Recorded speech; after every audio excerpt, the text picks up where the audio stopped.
Wewe asikia sasa. Demu wangu anakuja bwana. Sijui unaelewa? Oh, natakiwa niondoke au sio? Unaondoka unaenda. Sasa unaondoka unaenda wapi? Anakuja na rafiki yake. Kwa hiyo ni hapa ni mbwa kala mbwa. Sijui unaelewa?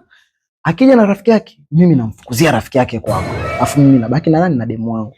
Kwa sababu siku hizi hao wachumba wameanza kuwa wapumbavu. Siku hizi wameacha ile tabia ya kula nauli, sasa hivi wanakuja wawili wawili. Sasa leo nataka unakaa pale na kusikizia rafiki yake anakuja pale. Umeelewa? Baridi hapo unatisha. Ni hapa.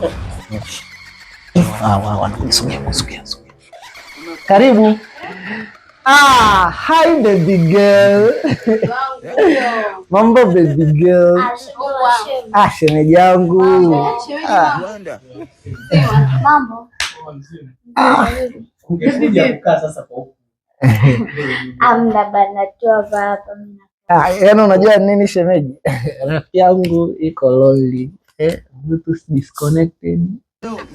Niache bana nikaa hapa. Hapo shemeji huwa ni pabovu. Ona hapa pamevunjika tena. Hapo huwa ni pabovu hapo. Tumetoka kugongelea juzi kina Rashidi walikuwa. Sasa shemeji tukiendelea kuchekea ujinga hivi tunakuwa tunapoteza hela. Juzi tumegongelea hapo kwa fundi 30,000. Na huyo naye kama uwezi kukaa hapo basi toka nje dada yangu kistaarabu. Wewe mbona kama unamfokea rafiki yangu? Unajua rafiki yangu toka muda ananiambia kwa anataka kukutana shemeji yake. Basi leo nimemleta, muacheni akae naye rafiki yangu kaa. Nataka nikae na shemeji yangu, shida nini? Mna utani jamani. Sema nini unajua shemeji?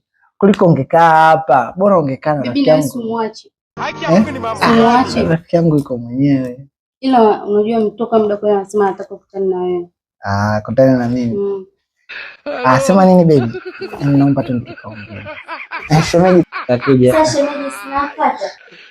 Sasa watu wanaenda chumbani unawafuata. Walipokuepo hapa unawafuata. Ngo hivyo utaliwa wewe. Wewe nini si uniache, una shida gani? Yaani leo umeniandama tangu nilivyofika.